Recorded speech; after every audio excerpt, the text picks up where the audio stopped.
খালি লাশটা একটু দেখি একটু হচ্ছে না সেটা মিশে গেছে বলছে হুজুর আপনারাই তখন খবর হয় বেহেশতের টুকরা হয় জাহান্নামের বেলা, এটা তো আপনারাই বলেন, আমাদের বিশ্বাস করছিলেন যে হ্যাঁ, এটা বিশ্বাস করলেন না? এটাও তো আমরাই করি। আরে মিয়া, আল্লাহ কুদরতে বহু কিছু, এই উম্মতের জান্নাতি জাহান্নামী ময়দানে আসলে কি হবে অনেক খবর নবীরে আল্লাহ দিয়ে দিয়েছে। আল্লাহর জন্য খুব সহজ। দুনিয়ার কিয়ামতের মাঠে সর্বশেষ জান্নাতি যে মানুষটা হবে, এটার নামও কিতাবে আছে, আল্লাহ রাসূল বলে গেছেন, আমার মনে নেই। সর্বশেষ নবীর সাহাবীদের মধ্যে এমন সাহাবী আছে, আমি খুব বয়ানে বলছি আপনাদের, লোকটা ইসলাম কবুল করছে, এক ওয়াক্ত নামাজও পড়ে নাই, একটা রোজাও রাখে নাই, একবার জিকিরও করে নাই, কিচ্ছু করে নাই, বেহেশতে গেছে। ইসলাম কবুল করার পরে নবী জিজ্ঞাসা করে, হুজুর এখন আমি কি করবো?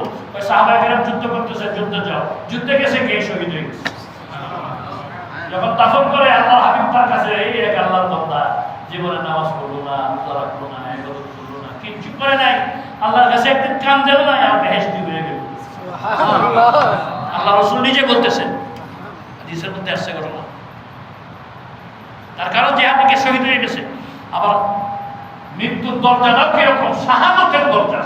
সুবহানাল্লাহ, শাহাদাতের দরজা অনেক উপরে, শাহাদাতের দরজা। তো আল্লাহ পাক রব্বুল আলামিন এই সমস্ত ঘটনাগুলির মধ্যে আমাদের ঈমান তাজা করার জন্য আল্লাহ তাআলা কোরআন দিয়েছেন। তারা কি বলে? ওয়ালাম্মা ওয়াকাআ আলাইহিমুন রিজসু ক্বালু ইয়া মূসা উদউ লানা রাব্বাকা বিমা আহিদা ইনদাক। ও মূসা, তোমার আল্লাহ যে তোমার মাধ্যমে আমাদের সাথে ওয়াদা করছে,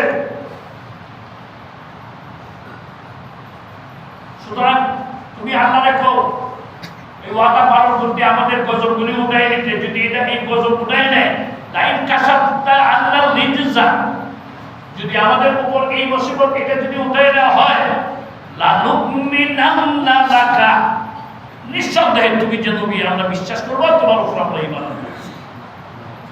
শুধু তাই না, ওয়ালা নুরসিলান্না মাআকা বানি ইসরাঈল, আমরা বনি ইসরাঈল যাদেরকে কয়েদ করে রাখছি, ওদেরকেও ছেড়ে দিব তোমার সঙ্গে। তুমি একটু বলো এই গজব আল্লাহ উঠাই নিতে।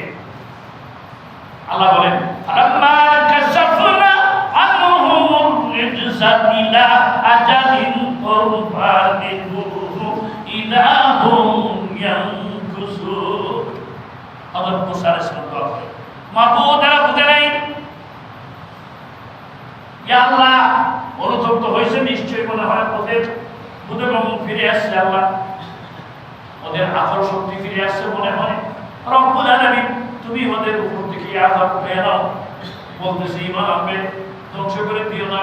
পয়গম্বরের দোয়া কবুল হয়েছে, আল্লাহ শাস্তি উঠায় দেন।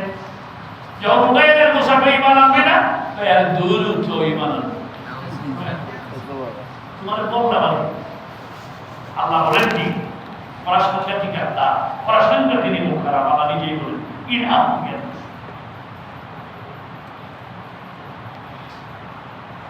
যে কারণে এত শাস্তি, দুর্ভিক্ষ, আগুনের বৃষ্টি, আকৃতি পাল্টাইয়া বানর হয়ে যাওয়া, একের পর এক শাস্তি, এত শাস্তি দেওয়ার পরেও কতগুলো গান দেওয়া ইমান আনে। যেমন এই যুগের মধ্যে অনেক মুসলমান এমন আছে, হাজারো বুঝানোর ওয়াজ নসিহতের পরেও যে সেই একটু পরিবর্তন নেই। আছে না নাই? আছে না নাই? সুদ খাই দিয়েছে, গু খাই দিয়েছে, নামাজ করে, নামাজের পরে তসবিহ চলবে, সুদ খায়, মানে গু খাওয়া করতে হয় নাই, আবার তসবিহ চলবে। আছে না নাই? আমাদের এই তাফসীর মাহফিলের উদ্দেশ্য ইসলাম হওয়া। প্রত্যেক মাসে একদিন সব তৈরি করি, উদ্দেশ্য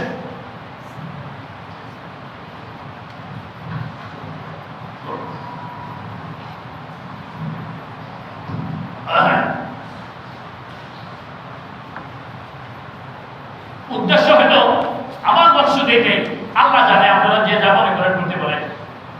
আমার মকসুদ এইটাই যে তাফসীরের উসিলায়